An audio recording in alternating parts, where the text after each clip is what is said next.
Good morning to all. നമുക്ക് പ്രാർത്ഥനയോടെ class start ചെയ്യാം.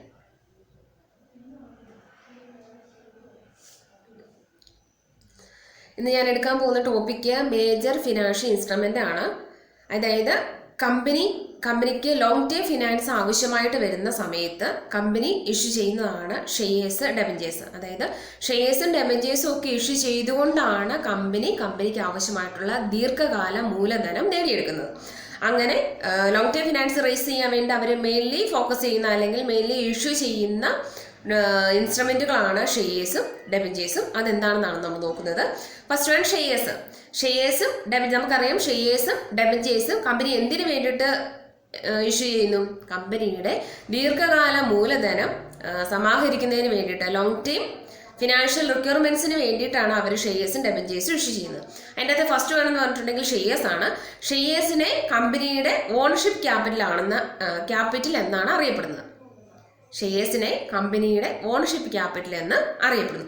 ഈ ഷെയർസിനെ പിന്നെ നമുക്ക് രണ്ടായിട്ട് ക്ലാസിഫൈ ചെയ്യാം: ഇക്വിറ്റി ഷെയർസ് എന്നും പ്രിഫറൻസ് ഷെയർസ് എന്നും. അതിൻ്റെ അകത്ത് ഫസ്റ്റ് വേണം നോക്കി equity shares are the ordinary shares of the company.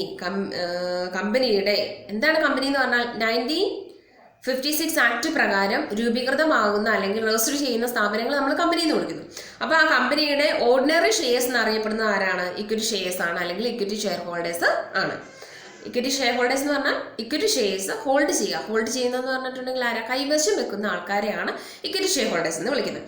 അപ്പം ഇക്വിറ്റി ഷെയർസിനെ, കമ്പനിയുടെ ഇക്വിറ്റി ഷെയർസിനെ നമ്മൾ ഏത് പേരിട്ട് വിളിക്കുന്നു? ഓർഡിനറി ഷെയർസ് എന്നുള്ള പേരും ഏതിനുണ്ട്? ഇക്വിറ്റി ഷെയർസിനുണ്ട്. They are ownership securities of the company. ഈ ഇക്വിറ്റി ഷെയർസിനെയാണ് കമ്പനിയുടെ ഓണർഷിപ്പ് ഷെയർസ് എന്ന് അറിയപ്പെടുന്നത്. അതുകൊണ്ട് തന്നെ എന്തായിരിക്കും ഇത് കൈവശം വെക്കുന്ന ആൾക്കാരെ എന്തെന്ന് വിളിക്കുന്നു? Real owners of the company എന്ന് വിളിക്കുന്നു. ഇക്വിറ്റി ഷെയർ ഹോൾഡേഴ്സിനെയാണ്. ഇക്വിറ്റി ഷെയർ ഹോൾഡേഴ്സ് എന്ന് പറഞ്ഞാൽ ആരാന്നറിയാലോ? കമ്പനി ഇഷ്യൂ ചെയ്യുന്ന ഇക്വിറ്റി ഷെയർസ് കൈവശം വെക്കുന്ന ആൾ അല്ലെങ്കിൽ ഏറ്റെടുക്കുന്ന ആളെയാണ് എന്തെന്ന് വിളിക്കുന്നത്? ഇക്വിറ്റി ഷെയർ ഹോൾഡേഴ്സ് എന്ന് വിളിക്കുന്നത്. അപ്പോൾ ഇക്വിറ്റി ഷെയർ അല്ലെങ്കിൽ ഇക്വിറ്റി ഷെയർ ഹോൾഡേഴ്സ് ആരായിരിക്കും? കമ്പനിയുടെ റിയൽ ഓണേഴ്സ് എന്ന് അറിയപ്പെടുന്നു. പിടികിട്ടിയോ? കമ്പനിയുടെ ഓർഡിനറി ഷെയർസ് എന്ന് പറഞ്ഞാൽ ഇത് തന്നെയാണ്, ഇക്വിറ്റി ഷെയർസ് തന്നെയാണ്.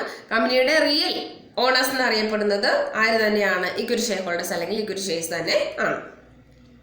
They enjoy voting right, but they do not carry any fixed dividend or return. അവരെന്ത് ചെയ്യുന്നുണ്ട്? അവർ റിയൽ ഓണേഴ്സ് ആയതുകൊണ്ട് കമ്പനിയുടെ പ്രധാനപ്പെട്ട കാര്യങ്ങളിലെല്ലാം തീരുമാനമെടുക്കാനുള്ള അവകാശം ആർക്കുണ്ട്? ഇക്വിറ്റി ഷെയർസിനുണ്ട്. ഏത് ഷെയർസിനെക്കാട്ടിലും? പ്രിഫറൻസ് ഷെയർസിനെക്കാട്ടിലും. നമ്മൾ പഠിച്ചു കമ്പനി എന്ന് പറഞ്ഞാൽ എന്താണ്? 1956 ആക്ട് പ്രകാരം രൂപീകൃതമാകുകയും രജിസ്റ്റർ ചെയ്യുകയും ചെയ്യുന്ന സ്ഥാപനങ്ങളെ നമ്മൾ എന്തെന്ന് വിളിക്കുന്നു? കമ്പനി എന്ന് വിളിക്കുന്നു.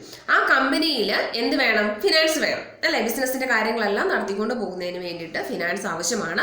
ലോങ് ടൈം ആയിട്ടുള്ള ഫിനാൻസും ആവശ്യമാണ്, ഷോർട്ട് ടൈം ആയിട്ടുള്ള ഫിനാൻസും ആവശ്യമാണ്. ലോങ് ടൈം ഫിനാൻസ് എന്തിനു വേണ്ടിയിട്ടാണ്? ബിസിനസ് വിപുലീകരിക്കുന്നതിന് വേണ്ടിയിട്ടോ അല്ലെങ്കിൽ ബിസിനസ്സിൽ അസറ്റുകൾ മേടിക്കുന്നതിനൊക്കെ വേണ്ടിയിട്ട്, എക്സ്പാൻഷനൊക്കെ വേണ്ടിയിട്ട് എന്ത് വേണം? ലോങ് ടൈം ഫിനാൻസ് വേണം. എന്നാൽ ഷോർട്ട് ടൈം ഫിനാൻസ് എന്തിനു വേണ്ടിയിട്ടാണ്? ഓരോ ദിവസം ബിസിനസിന്റെ കാര്യങ്ങളെല്ലാം നടത്തിക്കൊണ്ട് പോകുന്നതിന് ഷോർട്ട് ടൈം ഫിനാൻസും ആവശ്യമാണ്. അതിൽ ഈ ലോങ് ടൈം ഫിനാൻസ് റേസ് ചെയ്യുന്നതിന് വേണ്ടിയിട്ടാണ് അവർ എന്ത് ഇഷ്യൂ ചെയ്യുന്നത്? ഡെബഞ്ചേഴ്സും ഷെയർസും ഇഷ്യൂ ചെയ്യുന്നത്. ഇത്ര പിടി കിട്ടിയോ? ഈ ഷെയർസ് തന്നെ രണ്ട് രീതിയിലുണ്ട്. ഇക്വിറ്റി ഷെയർസും ഉണ്ട്, പ്രിഫറൻസ് ഷെയർസും ഉണ്ട്. അപ്പോൾ ഇക്വിറ്റി ഷെയർസിനെ നമ്മൾ ഏത് പേരിട്ട് വിളിക്കുന്നു? ഓർഡിനറി ഷെയർസ് എന്ന് അറിയപ്പെടുന്നു. അതുപോലെ തന്നെ ഓണർഷിപ്പ് സെക്യൂരിറ്റി എന്ന് അറിയപ്പെടുന്നു. എന്നാൽ അതുപോലെ തന്നെ എന്തുണ്ട്? അവർക്ക് വോട്ടിംഗ് റൈറ്റ് ഉണ്ട്. കമ്പനിയുടെ അവരാണല്ലോ ഓണേഴ്സ് എന്ന് അറിയപ്പെടുന്നത്. അപ്പോൾ കമ്പനിയുടെ പ്രധാനപ്പെട്ട തീരുമാനങ്ങളിൽ വോട്ട് രേഖപ്പെടുത്താനുള്ള അവകാശം ആർക്കുണ്ട്? ഇക്വിറ്റി ഷെയർസിനുണ്ട്. എന്നാൽ അവർക്ക് എന്തിനുള്ള അവകാശമില്ല? But do not carry any fixed dividend or return. അവർക്ക് എന്ത് കിട്ടുന്നില്ല? ഡിവിഡൻഡ് എന്ന് പറഞ്ഞാൽ എന്താ? ഡിവിഡൻഡ് ഓർ റിട്ടേൺ എന്ന് പറഞ്ഞിട്ടുണ്ടെങ്കിൽ സെയിം മീനിങ് ആണ് കേട്ടോ. ഡിവിഡൻഡ് എന്ന് പറഞ്ഞിട്ടുണ്ടെങ്കിൽ ലാഭത്തിന്റെ വിഹിതം കിട്ടുന്നതിനെയാണ് ഡിവിഡൻഡ് എന്ന് വിളിക്കുന്നത്. കമ്പനിയിൽ ഉണ്ടാകുന്ന ലാഭവിഹിതം കിട്ടുന്നതിനെ നമ്മൾ ഏത് പേരിട്ട് വിളിക്കുന്നു? ഡിവിഡൻഡ് എന്ന് പേരിട്ട് വിളിക്കുന്നു. അപ്പോൾ ഇത് റിയൽ ഓണേഴ്സ് ആയതുകൊണ്ട് അവരെന്തുണ്ട്? വോട്ട് രേഖപ്പെടുത്താനുള്ള അവകാശമുണ്ട്, റിയൽ ഓണേഴ്സ് എന്ന് അറിയപ്പെടുന്നു. പക്ഷെങ്കിൽ എന്താണ്?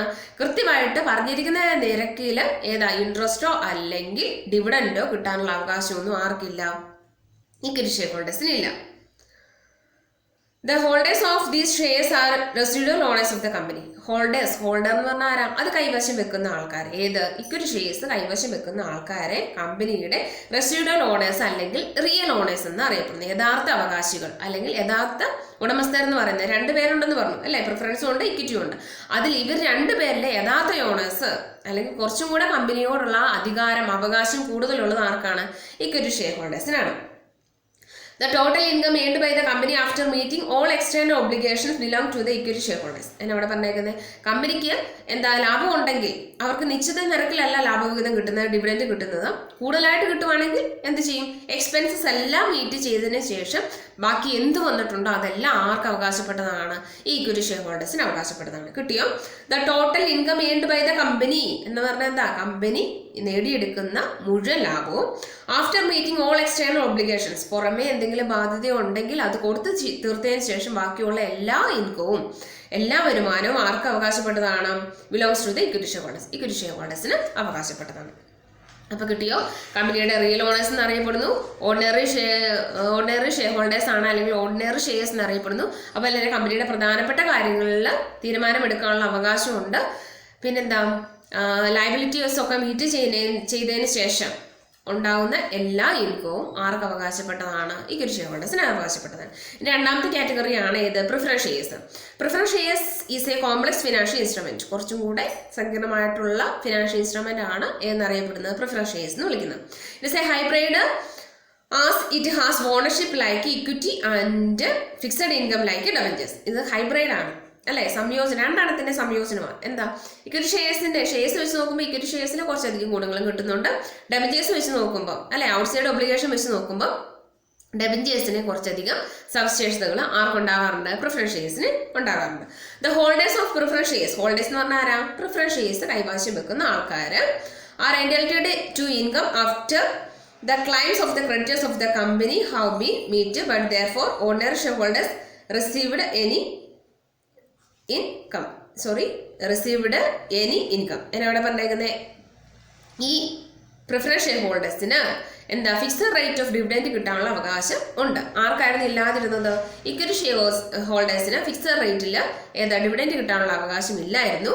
പക്ഷേ എന്താ, അതിനുള്ള അവകാശം ഇല്ലെങ്കിലും കമ്പനിക്ക് എത്രമാത്രം ലാഭം ഉണ്ടോ അതെല്ലാം ആർക്കുള്ളതാണ്? ഈ ബാധ്യതകളെല്ലാം മീറ്റ് ചെയ്യുന്നതിന് ശേഷം ആർക്കുള്ളതാണ്? Equity share ഹോൾഡേഴ്സിനുള്ളതാണ്. എന്നാൽ പ്രിഫറൻസ് ഷെയർസിന് എന്താ? കൃത്യമായിട്ട് എന്ത് ചെയ്യും? അവർക്ക് ലാഭമുണ്ടോ നഷ്ടമുണ്ടോ അതൊന്നും പ്രിഫറൻസ് ഷെയർസിന് അറിയേണ്ട ആവശ്യമില്ല. അവരെന്ത് ചെയ്യുന്നു?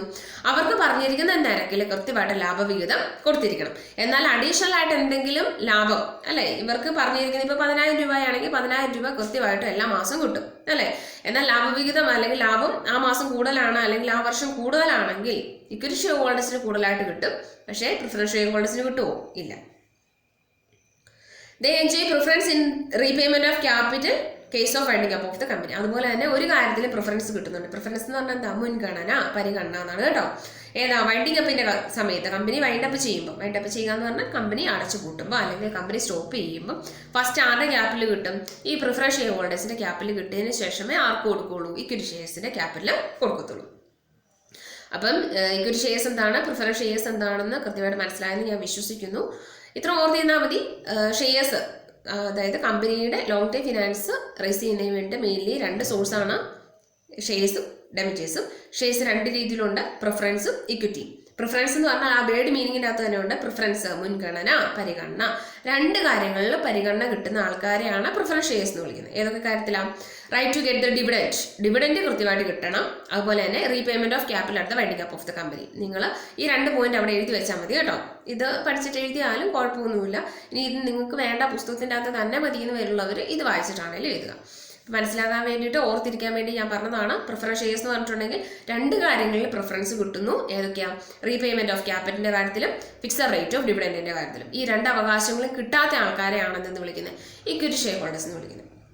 Equity share holders are those shares they do not carry any preferential right എന്ന് പറഞ്ഞാൽ അവർക്ക് യാതൊരുവിധ മുൻഗണന അവകാശങ്ങളും കിട്ടുന്നില്ല. ഏതിന്റെ കാര്യത്തിൽ?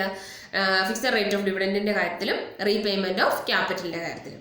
എന്ന് വരികിലും അവർക്ക് എന്തൊക്കെയുണ്ട്? ഇവർക്കില്ലാത്ത 2-3 കാര്യങ്ങൾ അവർക്കുണ്ട്. ഏതൊക്കെയാ? വോട്ടിംഗ് റൈറ്റ് ഉണ്ട് അല്ലെ, വോട്ട് രേഖപ്പെടുത്താനുള്ള അവകാശമുണ്ട്. അതുപോലെ തന്നെ ലാഭം എത്രമാത്രം കൂടി വന്നാലും അത്രയും ലാഭം നേടിയെടുക്കാനുള്ള അവകാശമുണ്ട്. അതുപോലെ തന്നെ കമ്പനിയുടെ റിയൽ ഓണേഴ്സ് എന്നും അറിയപ്പെടുന്നു. പക്ഷേ ഈ കാറ്റഗറിയിലൊന്നും ആരെ പെടുത്തത്തില്ല? പ്രിഫറൻസ് ഷെയർസിനെ പെടുത്തത്തില്ല. പക്ഷേ ഓണേഴ്സ് ആണ്, കമ്പനിയുടെ ഓണേഴ്സ് ആണ്. ആര് കഴിഞ്ഞിട്ടുള്ള അവകാശമുള്ളൂ? ഇക്വിറ്റി ഷെയർ ഹോൾഡേഴ്സ് കഴിഞ്ഞിട്ടുള്ള അവകാശം മാത്രമേ ആർക്കുള്ളൂ? പ്രിഫറൻസ് ഷെയർസിനുള്ളൂ. ഇനി അടുത്ത കാറ്റഗറിയാണ് ഇത് ഡെബഞ്ചേഴ്സ് ആൻഡ് ബോണ്ട്. ഡെബഞ്ചേഴ്സ് എന്ന് പറഞ്ഞാൽ കടപത്രങ്ങൾ എന്നാണ് കേട്ടോ. ഡെബഞ്ചേഴ്സ് ഈസ് എ ഡെപ്റ്റ് ഇൻസ്ട്രുമെന്റ്. ഡെബഞ്ചർ എന്ന് പറഞ്ഞാൽ എന്താ? ഒരു ഡെപ്റ്റ് ഇൻസ്ട്രുമെന്റ് ആണ്. ഡെപ്റ്റ് എന്ന് പറഞ്ഞാൽ എന്താ? കടം.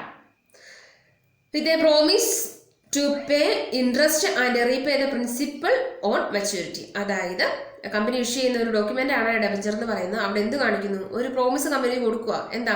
കൃത്യമായിട്ട് പലിശയും അതിനോടൊപ്പം തന്നെ പ്രിൻസിപ്പൽ എമൗണ്ട് എന്ന് പറഞ്ഞാൽ കമ്പനി കടം മേടിക്കുന്ന പൈസയും കൃത്യമായിട്ട് ആ ഡേറ്റിൽ, മെച്യൂരിറ്റി ഡേറ്റിൽ കൃത്യമായിട്ട് തരും എന്നുള്ളതിന്റെ ഒരു എവിഡൻസ് ആണ്, ഒരു പ്രോമിസ് ആണ് എന്ന്, പ്രോമിസ് ഇൻസ്ട്രുമെന്റ് ആണ് എന്നറിയപ്പെടുന്നത് ഡെബഞ്ചർ എന്ന് അറിയപ്പെടുന്നത്. It is issued by a ജോയിസ്റ്റോ കമ്പനി. ഇത് ഇഷ്യൂ ചെയ്യുന്ന ആരാ? ജോയിസ്റ്റോ കമ്പനിയാണ്. ആരാ ജോയിസ്റ്റോ കമ്പനി? നമുക്കറിയാലോ. ഏതാ? 1956 ആക്ട് പ്രകാരം രൂപീകൃതമാകുന്ന, രജിസ്റ്റർ ചെയ്യുന്ന സ്ഥാപനങ്ങളെ നമ്മൾ എന്തെന്ന് വിളിക്കുന്നു? ജോയിസ്റ്റോ കമ്പനികളെന്ന് വിളിക്കുന്നു. അപ്പം അത് അമെൻഡ്മെന്റ്, ആ ആക്ട് അമെൻഡ്മെന്റ് നടത്തി ഭേദഗതി വരുത്തി 2013 ആക്ട് വന്നിട്ടുണ്ട് കേട്ടോ. Bonds are debentures issued by public sector undertakings. അതുപോലെ തന്നെ ബോൺസും കടപ്പത്രങ്ങൾ എന്നുള്ള രീതി തന്നെയാണ് ട്രീറ്റ് ചെയ്യുന്നത്. ആരെ ഇഷ്യൂ ചെയ്യുന്നത്? പബ്ലിക് സെക്ടർ അണ്ടർടേക്കിങ്സ് ആണ് ഇത് കൂടുതലായിട്ട് ഇഷ്യൂ ചെയ്യുന്നത്. ഡെബഞ്ചേഴ്സ് കൂടുതലായിട്ട് ഇഷ്യൂ ചെയ്യുന്നത് ജോയിസ്റ്റോ കമ്പനികളും, ബോൺസ് കൂടുതലായിട്ട് ഇഷ്യൂ ചെയ്യുന്നത് പബ്ലിക് സെക്ടർ അണ്ടർടേക്കിങ്സും. The main features of debentures are follows. ഇതിന്റെ പ്രധാനപ്പെട്ട സവിശേഷതകൾ, അതായത് ഡെബഞ്ചേഴ്സിന്റെ അല്ലെങ്കിൽ ബോൺസിന്റെ പ്രധാനപ്പെട്ട സവിശേഷതകൾ താഴെ വിവരിക്കുന്നു. First one, a debenture is always in a written form. Debenture എപ്പോഴും എങ്ങനെയായിരിക്കും? എഴുതി തയ്യാറാക്കപ്പെട്ട രീതിയിലായിരിക്കും. It is an acknowledgement of indebtedness. Acknowledgement എന്ന് പറഞ്ഞാൽ എന്താ? തെളിവ്. കടം മേടിച്ചു അല്ലെങ്കിൽ കടക്കാരനായി എന്നുള്ളതിന്റെ ഒരു തെളിവാണ് ഇതെന്ന് അറിയപ്പെടുന്നത്. Debentures are secured by either fixed or floating charge of asset of the company. Debenture issue ചെയ്യുമ്പോൾ കൃത്യമായിട്ടും ഒന്നെങ്കിൽ ഫിക്സഡ് ആയിട്ട് അല്ലെങ്കിൽ ഫ്ലോട്ടിംഗ് ആയിട്ട് എന്ത് ചെയ്യണം? കമ്പനിയുടെ ആസ്തികൾ എന്തെങ്കിലും, അസറ്റുകൾ എന്തെങ്കിലും സെക്യൂരിറ്റി കൊടുക്കണം, ഈട് കൊടുക്കണം. A fixed rate of interest is paid on the debentures at regular intervals of time. എന്ത് ചെയ്യണം? ഇവര് ഡെബഞ്ചർ ഇഷ്യൂ ചെയ്ത് കൊടുക്കുമ്പോൾ അല്ലെങ്കിൽ എമൗണ്ട് പേ ചെയ്യുമ്പോൾ കൃത്യമായിട്ട് പലിശയും അതിനോടൊപ്പം തന്നെ പറഞ്ഞിരിക്കുന്ന ഡേറ്റിൽ, മെച്യൂരിറ്റി ഡേറ്റിൽ കൃത്യമായിട്ട് പ്രിൻസിപ്പൽ എമൗണ്ട് പേയ്മെന്റും നടത്തിയിരിക്കണം. Debenture holders do not enjoy voting right. ഇവർക്ക് എന്തിനുള്ള അവകാശമില്ല? വോട്ട് രേഖപ്പെടുത്താനുള്ള അവകാശം ഇല്ല. അതുപോലെ തന്നെ ഡെബഞ്ചർ ഹോൾഡേഴ്സിനെ എന്തായിട്ട് പരിഗണിക്കുന്നു? അല്ലെങ്കിൽ ഡെബഞ്ചർ ക്യാപിറ്റലിനെ ക്രെഡിറ്റർഷിപ്പ് ക്യാപിറ്റൽ അല്ലെങ്കിൽ കടം മേടിക്കുന്ന അല്ലെങ്കിൽ കടം കൊടുക്കുന്ന എമൗണ്ട് എന്ന രീതിയിൽ പരിഗണിക്കാറുണ്ട്. അപ്പോൾ ഡെബഞ്ചേഴ്സും ഷെയർസും തമ്മിൽ വ്യത്യാസം ഉണ്ടായിരുന്നു. ഒരാൾക്ക് ഷെയർസിന് കിട്ടുന്നത് ഡിവിഡൻറ്റും ഡെബഞ്ചേഴ്സിന് കിട്ടുന്നത് എന്താ? ഇൻട്രസ്റ്റും. അതുപോലെ തന്നെ കമ്പനി വൈൻഡിങ് അപ്പ് ചെയ്യുന്ന സമയത്താണ് അവരുടെ ക്യാപിറ്റൽ കൊടുക്കുന്നതെങ്കിൽ ഡെബഞ്ചേഴ്സിന്റെ ക്യാപിറ്റൽ എപ്പോൾ കൊടുക്കണം? മാച്യൂരിറ്റി ഡേറ്റ് എന്നാണോ അന്ന് കൊടുക്കണം. ഷെയർസിനെ ഓണേഴ്സ് ക്യാപിറ്റലായിട്ട് പരിഗണിക്കുന്നതെങ്കിൽ ഡെബഞ്ചേഴ്സിനെ എന്ത് ക്യാപിറ്റലായിട്ട് പരിഗണിക്കുന്നു? ബോറോഡ് ക്യാപിറ്റലായിട്ട്. അതിനെ ഇക്വിറ്റി ക്യാപിറ്റലായിട്ട്, ഇതിനെ ബോറോഡ് ക്യാപിറ്റൽ. അതുപോലെ തന്നെ ഷെയർസ് എന്താ? ഓണേഴ്സ് ആണ്. ഷെയർ ഹോൾഡേഴ്സിനെ ഓണേഴ്സ് എന്ന് അറിയപ്പെടുന്നു, ഡെബഞ്ചർ ഹോൾഡേഴ്സിനെ ക്രെഡിറ്റേഴ്സ് എന്ന് അറിയപ്പെടുന്നു. രണ്ട് നമ്മളെ വ്യത്യാസം മനസ്സിലായോ? അപ്പം ഇത്രയും കൊണ്ട് ക്ലാസ് വൈൻഡപ്പ് ചെയ്യുവാണ്. എല്ലാവർക്കും ക്ലാസ് മനസ്സിലായെന്ന് വിശ്വസിക്കുന്നു. ഈ അടുത്ത ടോപ്പിക്കിനകത്ത് ഏതെങ്കിലും ഡൗട്ട് ആണെന്നുണ്ടെങ്കിൽ കൃത്യമായിട്ട് വിളിച്ചു ചോദിക്കുക, നോട്ട് പ്രിപ്പയർ ചെയ്യുക, എന്നിട്ട് സാറിൻ്റെ അക്കൗണ്ടിലേക്ക് അയച്ചു കൊടുക്കുക കേട്ടോ. Okay, thank you.